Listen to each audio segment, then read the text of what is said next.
Kenapa anak muda yang dekat dengan fitnah wanita digoda, biasanya tergoda, bisa nggak tergoda? Ini juga keberkahan bapaknya yang soleh bernama Yakub alaihissalam.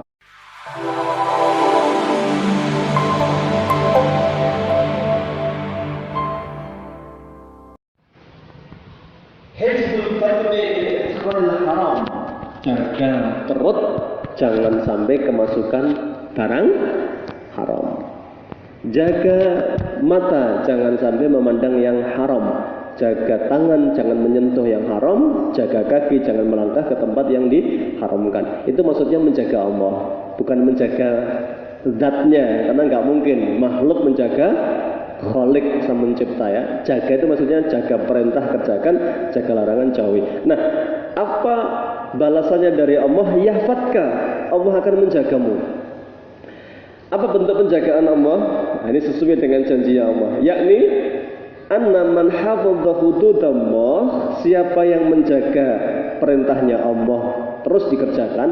Ada 3 level, Pak. Orang Muslim itu ada 3 tingkatan. 1, dzalimun li nafsihi. Ini surat Fatir ayat 32. Summa awrasnal kitab alladzina istafaina min ibadina faminhum dzalimun li nafsihi. Orang itu sama-sama sudah ngerti ilmu agama, sudah ngaji, sudah belajar ilmu. Manusia itu dalam prakteknya ada 3 tingkatan kata Allah. Yang pertama dzalimun li nafsi. Dzalimun li nafsi ini orang tahu meninggalkan suatu dosa, dia tahu, tapi betapa beratnya dia melangkahkan kaki menuju masjid. Orang tahu ya, ada banyak haram di sekitar kita, judi, khamr, riba dan lain sebagainya, dia tahu, tapi dia kerjakan itu. Nah, ini namanya dzalimun li nafsi. Dia sudah tahu ini. Makanya zalim itu apa? Meletakkan bukan pada tempatnya. Sudah tahu ini peci harusnya di atas, malah taruh di bawah dan lain sebagainya. Itu secara bahasa sudah tahu itu. Makanya besok pertama kali penghuni neraka masuk neraka, pertanyaan dasar malaikat mesti sama itu. Alam ya'tikum nadhir. Di Al-Quran begitu. Apa belum ada yang ngasih tahu? Ya. Kok jenengan bisa masuk neraka sakor, padahal neraka sakor itu neraka khusus bagi muslim yang meremehkan sholat. Masalakakum fi sakor, qalu lam nakum minal musallin, katanya. Kenapa masuk sakor? Kami muslim tapi nggak sholat. Ya. Sholat tapi kadang bolong-bolong itu. Loh itu. Jadi Allah itu memastikan Pak, tidak akan menyiksa hambanya sebelum memastikan bahwa hamba itu tahu. Apakah tahu orang-orang itu? Pelanggarannya tahu nggak itu? Jawabannya sama. Qalu bala qad ja'ana nadhirun.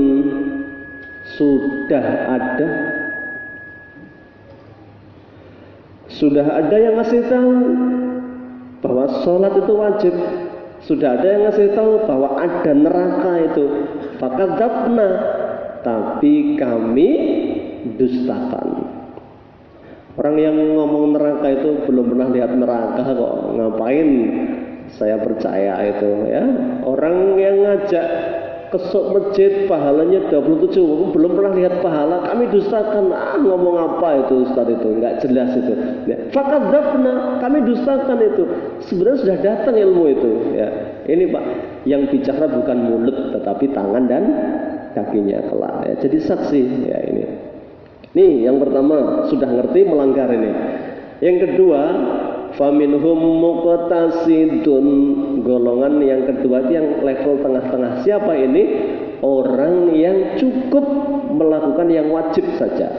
Kalau sholat yang 5 waktu saja, tidak melakukan ba'diyah, qobliyah, zuha, tahajud, sunnah fajar, dia nggak lakukan semuanya. Dia yang wajib aja itu.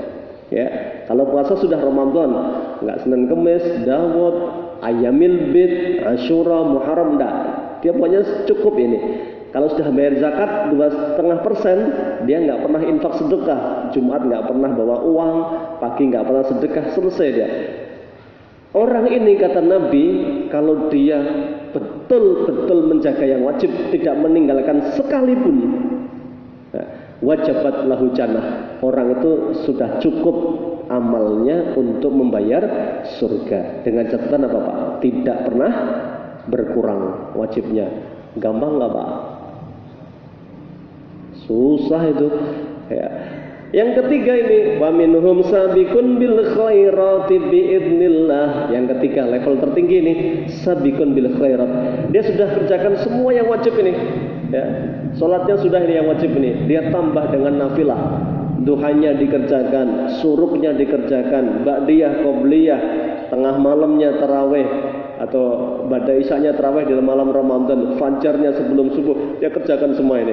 Dia sudah bayar zakat, tapi dia juga infaknya rutin, ya, ngasih takjilnya semangat. Ya.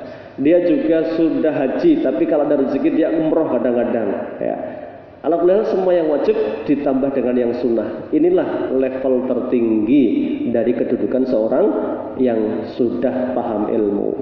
Pak, saya jenengan masuk mana? Hanya kita yang bisa menjawab, ya, masing-masing pastinya.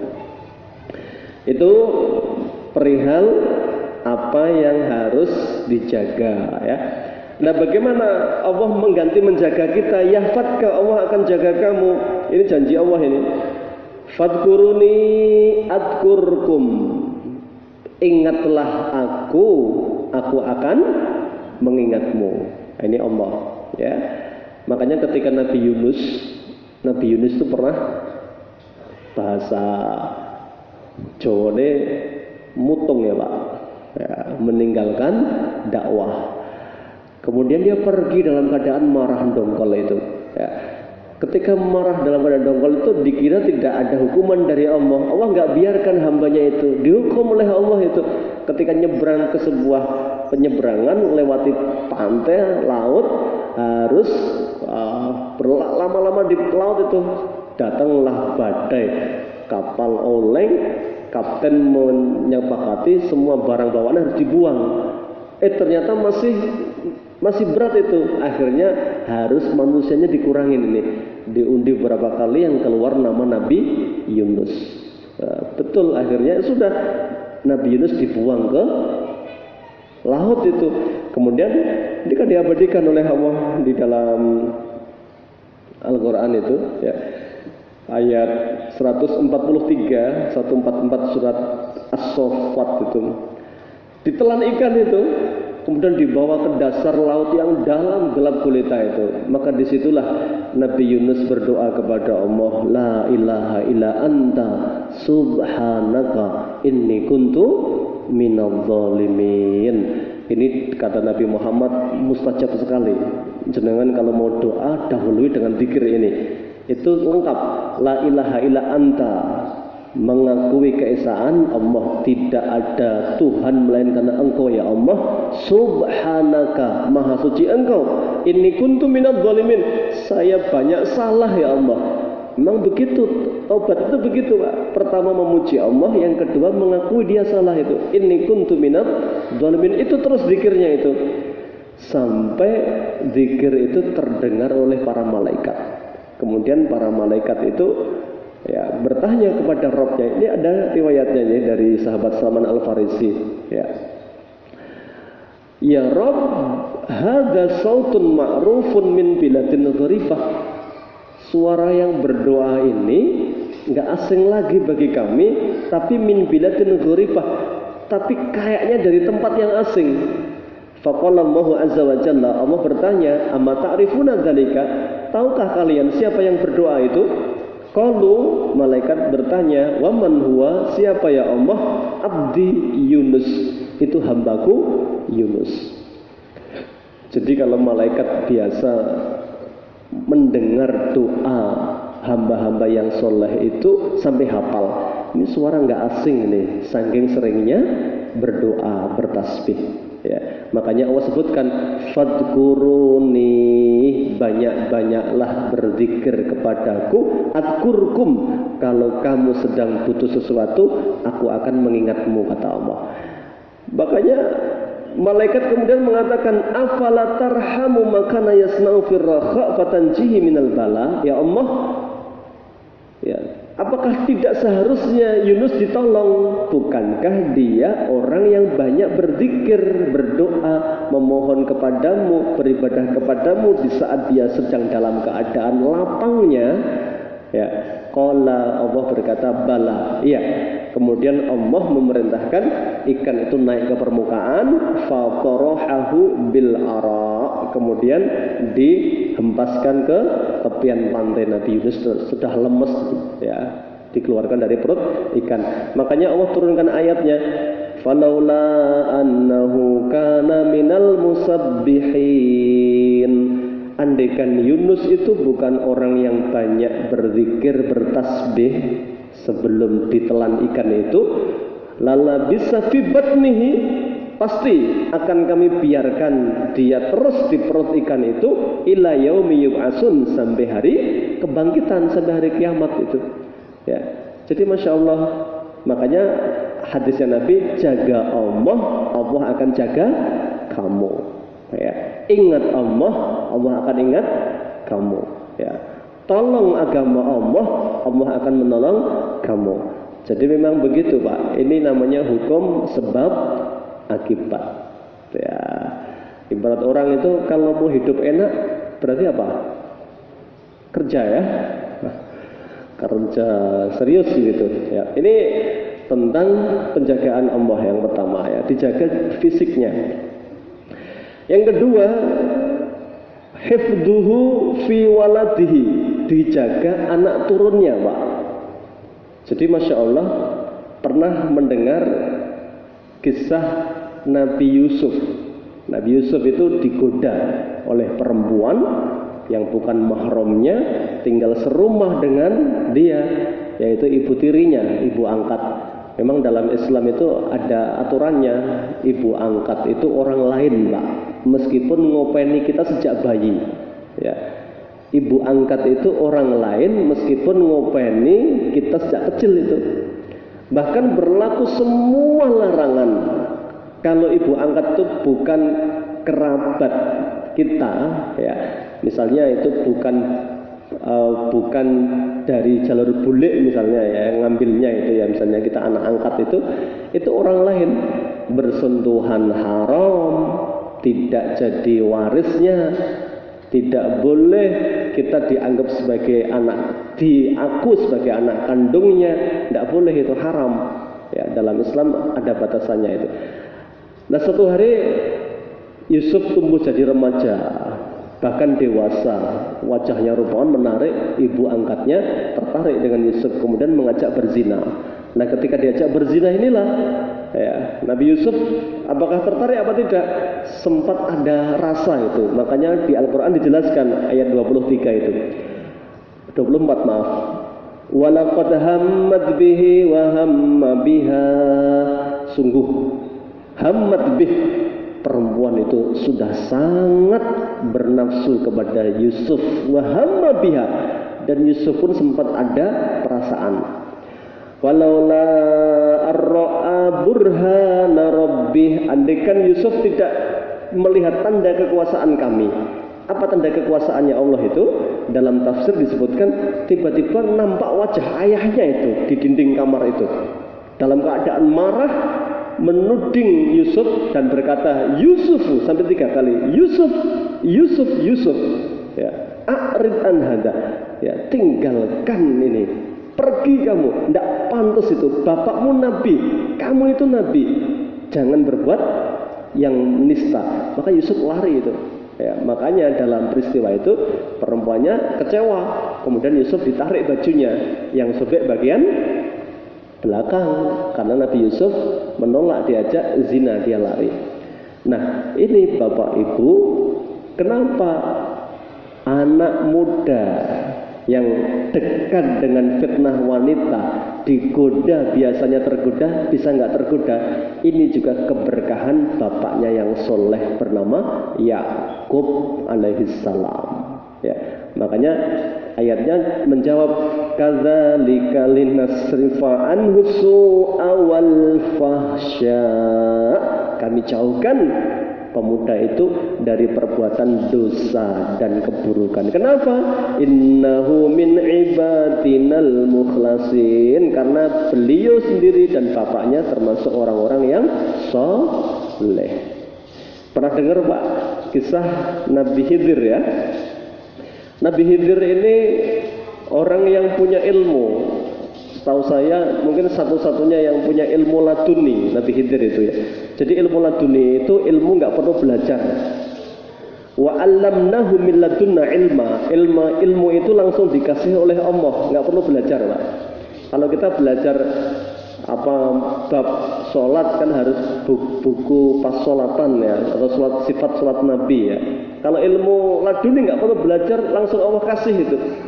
Nah, ini ilmu yang nggak perlu belajar. Ada yang mengatakan ini ilmu hakikat ya. Bahasa Jawane apa Pak? Weruh sak durunge winara ya. Sudah ngerti sebelum kejadian itu terjadi. Ada 3 peristiwa. Dan ini Nabi Musa sudah diberitahu, kamu nggak sabar ngaji sama saya ya. Betul, jalan ya, ada kapal, dia kesulitan nyebrang. Sampai ketemu tumpangan gratis, sudah ditumpangi gratis oleh Khidir, dilubangi kapal itu. Nggak hanya dilubangi, dia ngajak Musa kita bakar kapal ini. Nabi Musa kan protes, gimana dibakar guru? Sudah kita ini dibantu, digratisi, nggak dipungut biaya, kok malah bakar kapalnya yang sudah bantu kita?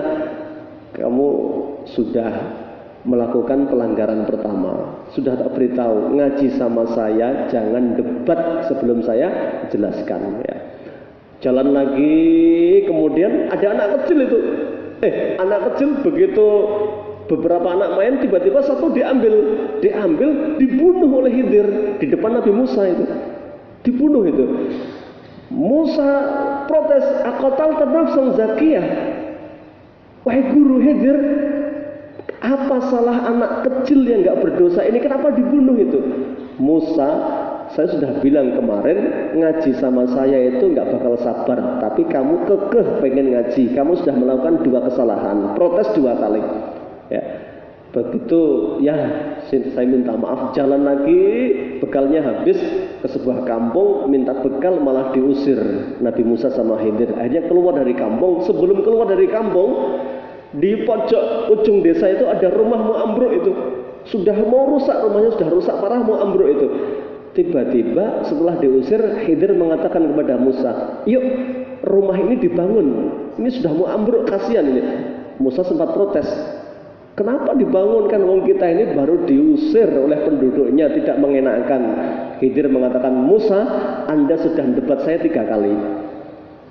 Dalam surat Al-Kahfi, hadza firaku baini wa bainika. Sudah, kamu ngajinya sama saya cukup sampai di sini. Kamu nggak sabar. Kita cukup sampai di sini. Merguru sama saya selesai. Kamu nggak sabar ngajinya. Nah, itu kata Nabi Khidir. Ya, maka dijelaskan alasan pertama kenapa kapalnya dibolongi, dibakar. Itu kalau sampai nggak dirusak, malah dipakai musuh, dan musuh itu kejam sekali, malah lebih banyak mandorotnya. Yang kedua, kenapa anak kecil ini saya bunuh? Semuanya atas perintah Allah. Itu anak itu kelak kalau nggak dibunuh, dia menyebabkan orang tuanya murtad. Ya. Anak itu dibunuh, maka Allah ganti dengan yang lebih soleh keturunannya. Ingat Pak, ini khusus Nabi Khidir ilmu itu. Semua yang saya ceritakan ada di surat Al-Kahfi. Jenengan sudah baca pastinya hari ini Al-Kahfi, karena sunnahnya di hari Jumat. Itu baca terjemahnya. Semua kisah 3 itu ada di surat Al-Kahfi. Yang terakhir, kenapa saya bangunkan rumah penduduk padahal penduduknya itu zalim sama kita? Allah kasih perintah kepada saya, itu di ayat yang ke berapa itu? Ya. Allah yang ngasih perintah ke saya, ayat 82 Al-Kahfi. Wa kana abuhuma sholiha. Khidir dulu yang nempati, dulu yang punya rumah mau ambruk ini, dulunya orang soleh. baik sekali bapak itu, keluarganya keluarga yang baik. Meskipun penghuninya sekarang ini tidak sesoleh orang tuanya, tapi ini dulu miliknya orang soleh, maka mau ambruk kamu bangun. Ya. Sampai para ulama menegaskan itu yang soleh itu mbah generasi pertama. Jadi yang bangun rumah itu generasi pertama, yang sekarang tinggal di rumah itu generasi ketujuh. Ya. Jadi Masya Allah, sampai Al-Qurtubi mengatakan andaikan yang soleh itu bapaknya pas itu, bagaimana hubungan Allah dengan hambanya itu pasti akan lebih dimudahkan urusannya oleh Allah.